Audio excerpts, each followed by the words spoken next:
আসসালামু আলাইকুম। প্রিয় দর্শক, বাংলা মঞ্চের আলাপচারিতায় আপনাদের সকলকে আমন্ত্রণ জানাচ্ছি। দেশে বড় কোনো প্রকল্প হয়নি, নতুন বিনিয়োগও হয়নি, বাজারে স্বস্তি আসেনি। তাহলে ক্ষমতার শেষ বছরে ইউনূস সরকার মানে অন্তর্বর্তী সরকার $9 বিলিয়ন ঋণ নিয়ে কি করেছে? এই টাকা গেল কোথায়? এই প্রশ্নেই তোলপাড় চলছে। আসসালামু আলাইকুম, স্বাগত লিস্ট নিউজে। সম্মানিত দর্শক, যে কথাগুলো শুনলেন এগুলো আমার কথা নয়, এগুলো বাংলাদেশ ব্যাংকের তথ্য। তাহলে এই টাকা কি দেশের কাজে লেগেছে না পাচার হয়েছে? এর জবাব অনেকে খুঁজছেন, কিন্তু কে দেবে জবাব?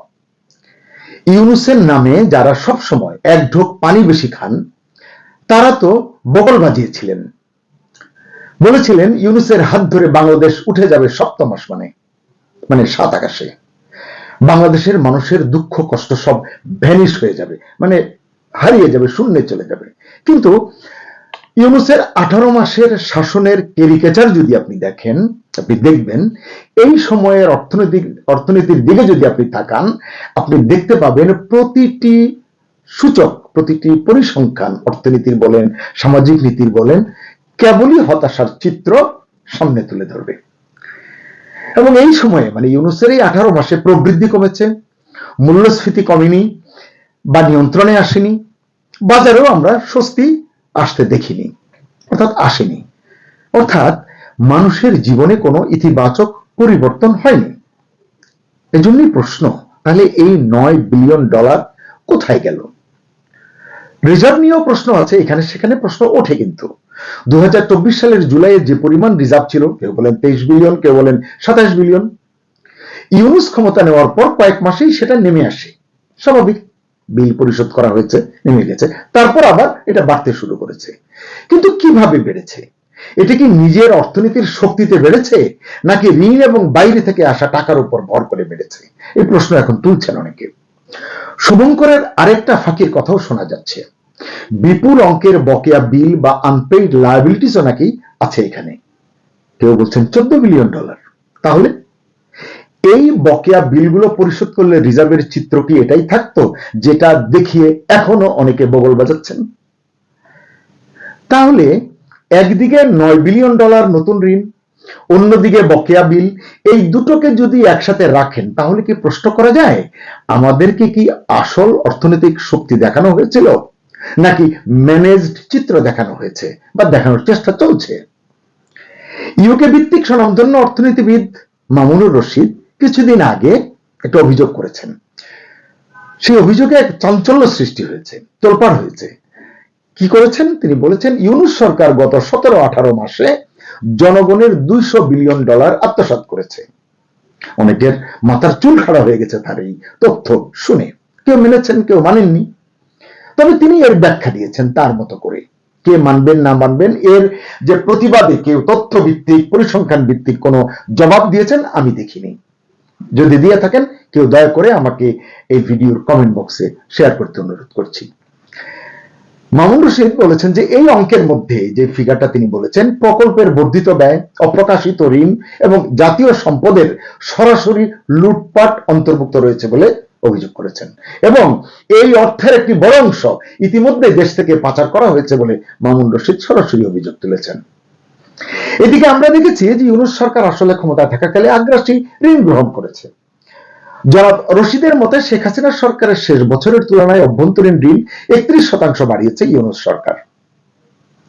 মামুন রশিদ বলেন, হাসিনার সময় বড় অবকাঠামো বিনিয়োগ সত্ত্বেও কি কি হয়েছে আপনারা জানেন, বলে ভিডিওর কলেবর বাড়াতে চাই না। ওই অবকাঠামো বিনিয়োগ সত্ত্বেও ঋণের মাত্রা স্থিতিশীল ছিল। কিন্তু ইউনূস সরকার স্বচ্ছতা ছাড়াই স্থানীয় ব্যাংক এবং অন্যান্য উৎস থেকে বিপুল পরিমাণ ঋণ নিয়েছে। তিনি কোনো একটা রাস্তা একটা ইট গেঁথেছেন এমন প্রমাণ পাওয়া যায়নি।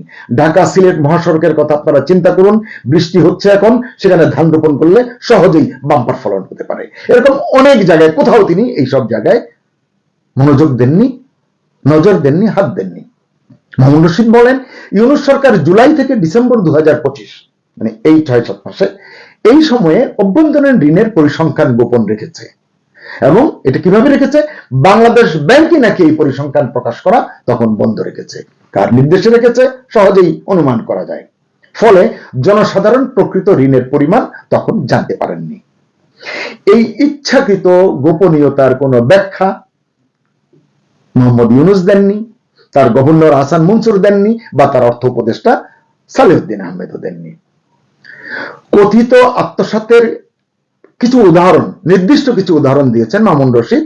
আমি প্রসঙ্গক্রমে এটি এখানে বলছি, এটি পুরোটাই তার দেয়া তথ্য। তিনি কি বলেছেন? শুধু রূপপুর পারমাণবিক বিদ্যুৎ কেন্দ্রেই অতিরিক্ত চুক্তি এবং উপকরণের অপচয়ের মাধ্যমে 70,000 থেকে 80,000 কোটি টাকা, অর্থাৎ প্রায় 6 থেকে 7 বিলিয়ন ডলার অতিরিক্ত খরচ হয়েছে। রূপপুরে 24,000 থেকে 25,000 কোটি টাকার অতিরিক্ত খরচ, তার সাথে বিমানবন্দরে থার্ড টার্মিনাল সহ 18,000 থেকে 19,000 কোটি টাকার কাঁচামাল নষ্ট হওয়া, যেটি অগ্নিকাণ্ডে হয়েছে, এবং বিনিময় হারের কারসাজির মাধ্যমে আরো 26,000 থেকে 27,000 কোটি টাকা এই যে এখানে অপচয় হয়েছে, লন্ডভন্ড হয়েছে।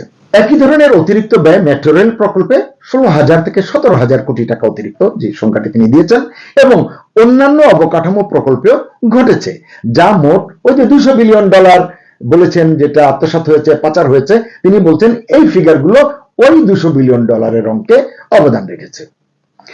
আগস্ট 2024-এ দায়িত্ব নিয়েছেন ইউনূস, এবং দায়িত্ব নেওয়ার পরপরই পাকিস্তান থেকে নাকি 14 বিলিয়ন ডলারের অস্ত্র কিনেছেন, এটি মামুন রশিদ জানাচ্ছেন, এবং বলছেন বা তথ্য দিচ্ছেন তিনি যে অস্ত্রগুলো জাহাজে করে এসেছিল, এবং এর পরপরই একটি ট্রলারে 8টি মৃতদেহ পাওয়া গেছে, কিন্তু কোনো জবাবদিহিতা মেলেনি। এটি তিনি বলেছেন, প্রাসঙ্গিকভাবেই এনেছেন। আমি আর এর বাইরে আরো যে তথ্য আছে সেটি আর বলতে চাচ্ছি না। এছাড়া আরো অন্যান্য আত্মসাতের অনেক ঘটনা তিনি বলেছেন, কলেবর বড় হচ্ছে, আমি সংক্ষেপ করে নিয়ে আসছি। তিনি বলেছেন যে স্পেকট্রাম বরাদ্দে 666 কোটি টাকার ক্ষতি সহ আরো বেশ কিছু ক্ষতির পরিসংখ্যান তিনি তুলে ধরেছেন। মিশর রশিদ বলেছেন, শেখ হাসিনার অধীনে বাংলাদেশ 6 বছর ধরেই টেকসই 7% জিডিপি প্রবৃদ্ধি উপভোগ করেছে, যেটা তার ক্ষমতাচ্যুতির পর 450 বিলিয়ন ডলারে পৌঁছেছে। মিস্টার রশিদ এই বছরের এখনকার প্রবৃদ্ধির পূর্বাভাস দিয়েছেন 2.5 থেকে 2.8%, যেটা ঐতিহাসিক সর্বনিম্ন হতে পারে। কি হবে চূড়ান্তটা সেটি পরে জানা যাবে। এটা বিশ্ব ব্যাংকেরও যে প্রাথমিক যে প্রক্ষেপণ 5.5%, এটা আবার সংশোধিতভাবে নিম্নমুখী, এবং সেটাও অনেক কম আমরা দেখছি। মামুন বলেন, আমরা কেবল সম্ভাব্য জিডিপিতে 15 থেকে 17 বিলিয়ন ডলার হারিয়েছি বিভিন্ন কারণে। উৎপাদন বন্ধ হয়ে যাওয়ায় ভারত, ভিয়েতনাম এবং শ্রীলঙ্কায় পোশাকের অর্ডার হারিয়েছি, এবং তৈরি পোশাকে মার্কিন সুবিধা হ্রাস, জিডিপি 17% বলছেন, এসব কারণে এই ঘটনাগুলো ঘটেছে। অন্য এক প্রতিবেদনেও বলা হয়েছে, ক্ষমতায় থাকার শেষ বছরে ইউনূস সরকার বৈদেশিক উৎস থেকে যে 9 বিলিয়ন ডলারের বেশি ঋণ নিয়েছে, এটা দেশের বৈদেশিক ঋণের বোঝা উল্লেখযোগ্যভাবে বাড়িয়ে দিয়েছে। বাংলাদেশ ব্যাংকের তথ্য অনুযায়ী 2025 সালের শেষে দেশের মোট বৈদেশিক ঋণের পরিমাণ দাঁড়িয়েছে প্রায় 113.51 বিলিয়ন ডলার, যা প্রায় 14 লক্ষ কোটি টাকার সমতুল্য। এর মধ্যে প্রায় 93 বিলিয়ন ডলার সরকারি খাতের এবং 20 বিলিয়ন ডলারের কিছু বেশি বেসরকারি খাতের ঋণ। তথ্য অনুযায়ী মোট বৈদেশিক ঋণের প্রায় 27% দীর্ঘমেয়াদী। সরকারি খাতের ঋণের মধ্যে প্রায় 45 বিলিয়ন ডলার বহুপাক্ষিক উৎস থেকে, 32 বিলিয়ন ডলার দ্বিপাক্ষিক অংশীদারদের কাছ থেকে, এবং প্রায় 6 বিলিয়ন ডলার আন্তর্জাতিক মুদ্রা তহবিল থেকে আসে। আমরা জানি বিভিন্ন উন্নয়ন প্রকল্প বাস্তবায়ন করার জন্য দেশীয় এবং বিদেশিদের কাছ থেকে ঋণ নিয়েছিল শেখ হাসিনার সরকারও। সেই ঋণ নিয়ে সমালোচনা কম হয়নি রাজনৈতিক মহলে, অর্থনৈতিক মহলে এখনো সেই সমালোচনা আছে। ইউনূসের আগমনে সবাই আশায় বুক বেঁধেছিলেন, ইউনূসের জাদুর ছোঁয়ায় পাল্টে যাবে সবকিছু, ঋণ প্রবাহ থেকে আরম্ভ করে সকল কিছু। কিন্তু কেন্দ্রীয় ব্যাংকের তথ্য বলছে পুরোপুরি উল্টো কথা। রাজস্ব বোর্ডের চেয়ারম্যান বাংলাদেশের কর জিডিপি অনুপাত নিয়ে উদ্বেগ প্রকাশ করেছেন। তিনি বলেছেন, কয়েক বছর আগেও আমাদের কর জিডিপি অনুপাত ছিল 10%-এর কিছু বেশি, এখন তা 6 থেকে 7% ঘরে ঘোরাফেরা করছে। অত্যন্ত হতাশার একটি তথ্য। অর্থনীতিবিদদের কেউ কেউ আশঙ্কা করছেন এই অবস্থা সরকারি কর্মকর্তা কর্মচারীদের বেতন দেওয়ার জন্য অপর্যাপ্ত। এরকম অনেক পরিসংখ্যান আছে, আমি কলেবর বাড়াতে চাই না। আরেকটি পরিসংখ্যান বলি, সেই পরিসংখ্যান বলছে 2024-2025 অর্থ বর্ষে সরকারের দেশি এবং বিদেশি উৎস থেকে 3,28,249 কোটি টাকা ঋণ নেওয়ায় ঋণের কিস্তিতে চাপ বাড়ছে, সুদের চাপও বাড়ছে। অর্থনীতিবিদরা বলছেন ঋণ নেওয়ার সময় সুদের চিন্তা করা হয়নি, ইউনূস সরকার চিন্তা করেনি, তিনি নাকি অর্থনীতিবিদ। তাই বাড়ছে বিদেশি ঋণের কিস্তি।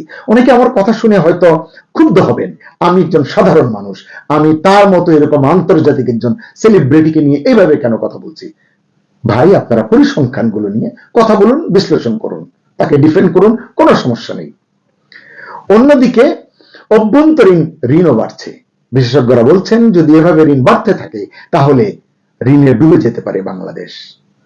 কিন্তু প্রশ্ন তো বারবার একটি মনে যাচ্ছে যে এত টাকা কোথায় গেল, কি কি খাতে খরচ হলো। যে বললাম, মানে ধান রোপণ করা যাবে মহাসড়কে, এরকম পরিস্থিতি হয়েছে। কোনো বড় অবকাঠামো হয়নি, কোনো মেগা প্রজেক্টে হাত দেওয়া হয়নি। হ্যাঁ, মন্ত্রীদের জন্য অ্যাপার্টমেন্ট করবার একটি প্রকল্প তিনি নিয়েছিলেন, প্রাসঙ্গিক নয় বলে আমি সেটি নিয়ে এখানে আলোচনা টানছি না। তাই প্রশ্ন করছি, আসলে এত ঋণ নেওয়া হলো, কি কি খাতে সেগুলো খরচ হলো, এর জবাবটা আসলে কে দেবে? আমরা কি দেখলাম, ইউনূস তো নিজেই নিজের ভিভিআইপি সুবিধা নিশ্চিত করে কমপক্ষে আরো 1 বছর বাংলাদেশের গরিব মানুষের ট্যাক্সের টাকায় আরামায়েশ করে ঘুরে বেড়াবেন। দর্শক, আজকে আর প্রশ্ন করতে চাই না, মন চাচ্ছে না।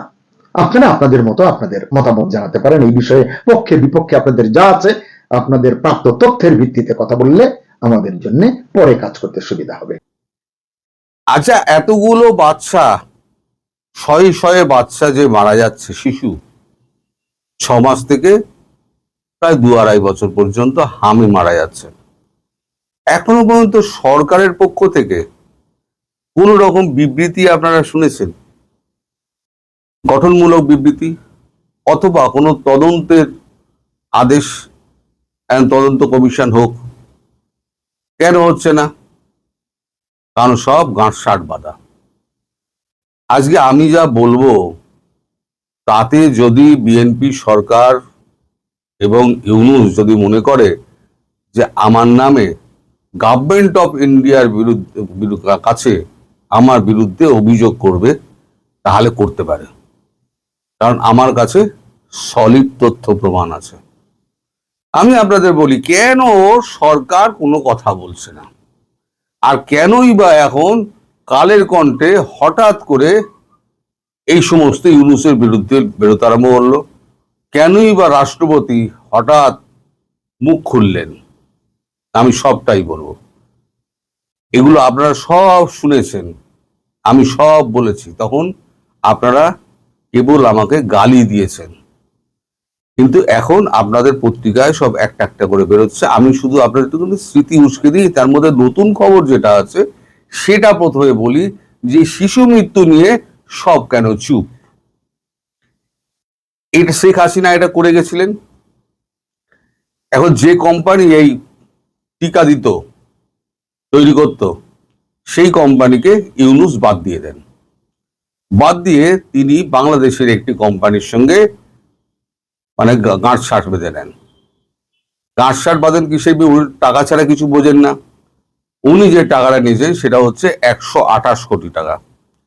এই 128 কোটি টাকার বিনিময়ে তিনি শিশুদের হামের টিকা বার করার জন্য ওদের অনুমতি দেন, এবং সেই কোম্পানির কোনো রকম অভিজ্ঞতা ছিল না, ফলে সঠিক সময়ে তারা রিসার্চ করে সেই টিকা বার করতে পারেনি। এখন সেই কোম্পানিকে যখন ধরা হচ্ছে, সেই কোম্পানি বলছে আমি তো টাকা দিয়েছি 128 কোটি টাকা, সুতরাং আমার নাম বলতে পারবেন না। আমি কোম্পানির নাম জানি, কিন্তু তারা এখন বিভিন্ন ঝামেলার মধ্যে জড়িয়ে রয়েছে বলে আমি এখন বলছি না তাদের নাম।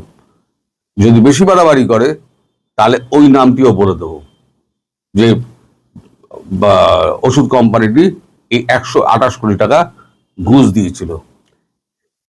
এই যে এত টাকার এই যে লেনদেন হয়েছে, আপনারা কি মনে করছেন বিএনপি কিছু জানে না?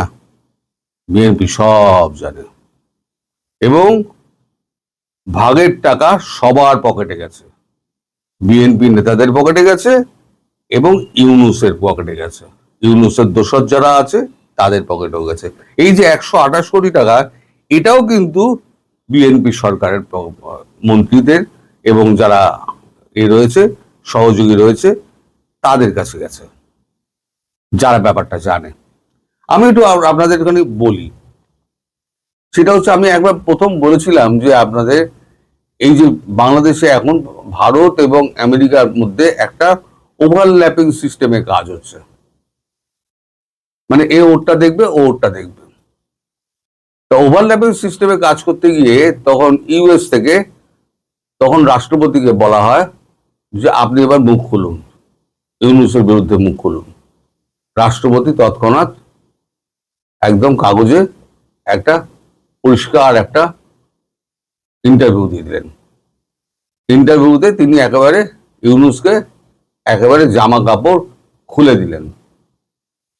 শুধু তাই নয়, এইবারেতে কালের কণ্ঠে আপনাদের গতকালকে একদম পর পর পর পর পর পর বেরিয়ে গেল, সেটা হচ্ছে যে ইউনূসের অপকীর্তি। এতদিন চাপা রইল, হঠাৎ ইউনূসের অপকীর্তি কেন বেরোচ্ছে? সব হচ্ছে গিয়ে কিন্তু ওই আমেরিকা বাহাদুরের ইশারায়। আমি বরাবর বলি, এখন ইউএস মোটামুটি দুটো ভাগে ভাগ হয়ে গেছে। একটা ভাগ কাজ করছে ভারত সরকারের সঙ্গে, তার সঙ্গে জড়িয়ে আছে মার্কো রুবিও, জেডি ভান্স, এবং আর একটা সরকার যেটা আছে সেটা হচ্ছে ডোনাল্ড ট্রাম্পের সরকার। আমাদের মার্কো রুবিও জেডি ভান্সের সঙ্গে রয়েছে যে সেটা হচ্ছে আমাদের মার্কিন কংগ্রেস। মার্কিন কংগ্রেস সমর্থন পুষ্ট হয়েই তারা এই কাজটি করছে। যে ডিপ স্টেটের কাজ এখানে শেষ, আমাদের যা পাওয়ার আমরা পেয়ে গেছি। কি পাওয়ার কথা ছিল এবং কি কার বদলে কি পেয়েছে? আপনাদের মনে আছে 12 তারিখ নির্বাচন, 12 তারিখ নির্বাচনের আগে ঠিক 9 তারিখে তিনি একটি এগ্রিমেন্ট করেন, নন ডিসক্লোজার এগ্রিমেন্ট ইউএস গভর্নমেন্টের সঙ্গে। নন ডিসক্লোজার এগ্রিমেন্টে যে সই সাবুত করা হয়েছে তাতে মোটামুটি বাংলাদেশকে ইউএস এর হাতে বেচে দেওয়া হয়েছে, কৃতদাস করে দেওয়া হয়েছে।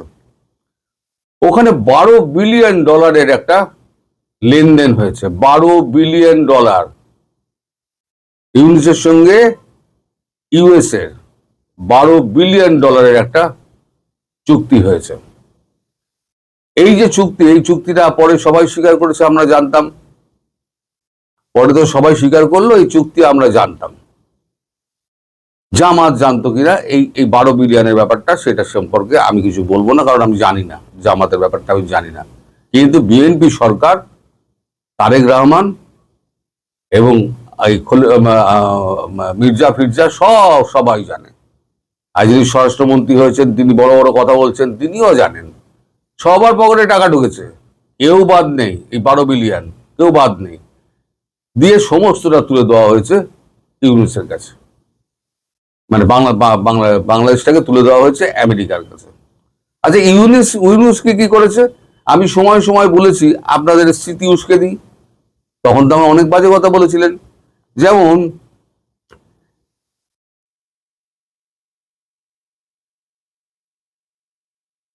ইউনূস 8 তারিখে ক্ষমতা গ্রহণ করে।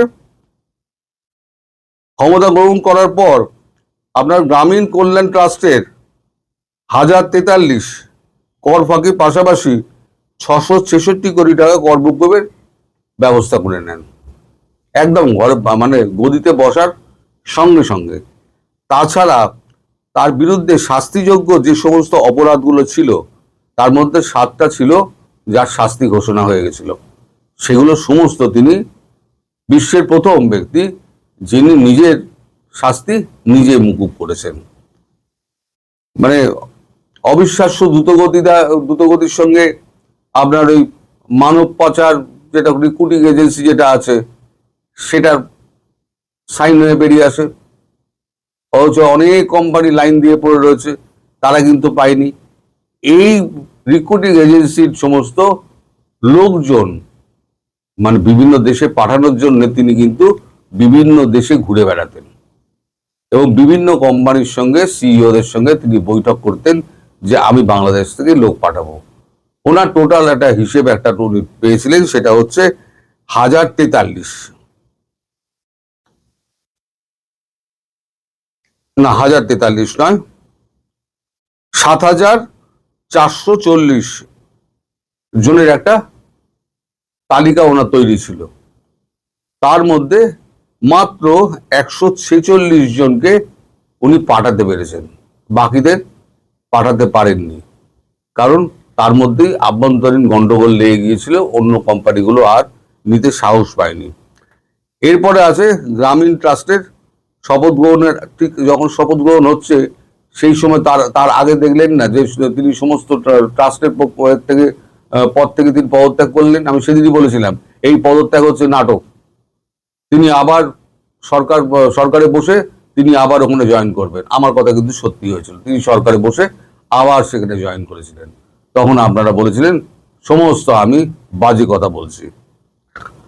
আচ্ছা, তারপরে ন্যাশনাল বোর্ড অফ রেভিনিউকে যে কর দেওয়ার কথা ছিল সেই কর উনি সমস্ত মুকুব করেছেন। 2030 সাল পর্যন্ত ট্যাক্স মুকুব করেছেন। যে সমস্ত বিশ্ববিদ্যালয়গুলো সমস্ত লাইন দিয়ে পড়েছিল সেই সমস্ত বিশ্ববিদ্যালয়গুলো কেউ লাইসেন্স পায়নি। একমাত্র উনি 3 মাসের মধ্যে অনুমোদন নিয়ে বেরিয়ে যান। এগুলো সবই আপনাদের কাগজে বেরিয়েছে। অর্থাৎ আমি যা যা বলেছিলাম সেই সময় আপনারা কেউ বিশ্বাস করেননি। এখন আপনাদের যে স্মৃতিটা উস্কে দিলাম, আমার পুরোনো ভিডিওগুলো আপনারা খুঁজে দেখুন, সেখানে প্রত্যেক কটা কথা কিন্তু লেখা রয়েছে শুধু এই 128 কোটি টাকাতে। 128 কোটির প্রুফটা আমার কাছে গতকালকে এসে পৌঁছেছে। পৌঁছানোর পর আমি এটাকে বলছি, কারণ যদি মামলা করেন তাহলে পরে সে মামলা লড়ার মতো ক্ষমতা কিন্তু আমার আছে। আমি একেবারে ওপেন চ্যালেঞ্জ করছি বিএনপি সরকারকে এবং ইউনূসকে যে যদি এটা মিথ্যে প্রমাণিত করতে পারেন 128 কোটি টাকা আপনারা ঘুষ খেয়েছেন সেই কোম্পানির কাছ থেকে, যার নাম আমি বলছি না, ভবিষ্যতে দরকার হলে বলে দেব, তার কাছ থেকে 128 কোটি টাকা ঘুষ নিয়েছেন, তার প্রত্যেকটা ডকুমেন্ট আমার কাছে আছে, প্রত্যেকটা ডকুমেন্ট আছে। তার জন্যই এত শিশু মৃত্যু হওয়ার সত্ত্বেও না সরকারের পক্ষ থেকে না পার্টির পক্ষ রাজনৈতিক দলের পক্ষ থেকে একটা টুল শব্দ করা হচ্ছে না। কারণ সবাই মিলে তো খেয়েছে। সবাই মিলে যদি খেয়ে থাকে তাহলে কে কার ঘাটে দোষ দেবে? আগে তো বলেছিল সব আমরা জানি না, আমরা জানি না, পরে স্বীকার করলো যে হ্যাঁ আমরা জানি, যে ইউএসএর সঙ্গে যে নন ডিসক্লোজার এগ্রিমেন্টটা হয়েছিল। তারপরে ওই যে $12 বিলিয়ন যেটা এসছিল সেই $12 বিলিয়ন ভাগাভাগিটা হয়েছিল। এখন যখন ইউনূস বলছে যে $12 বিলিয়ন তো ভাগ তো তোমরা নিয়েছো, তাহলে তোমরা এখন বলছো না কেন যে তোমরা জানতে? তখন বাধ্য হয়ে ঢোক গিলে বলতে হয়েছে আমরা জানতাম। অর্থাৎ এই বাংলাদেশ হচ্ছে চোরের রাজত্ব। তাই আমি বলি যে এই বাংলাদেশকে গড়তে গেলে একমাত্র শেখ হাসিনা ছাড়া দ্বিতীয় কোনো ব্যক্তি নেই যিনি এই বাংলাদেশকে পুনর্গঠন করতে পারেন। এদের তো ক্ষমতাই নেই, কারণ এরা সবকটা চোর বাটপার চিটিংবাজ। একটা চোর বাটপারকে সরিয়েছে আর একটা চোর বাটপার এসে বসে গেছে। তার নাম তো এমডি খাম্বা তারিক ছিল, এখন আর কি নাম হবে ভগবান জানে।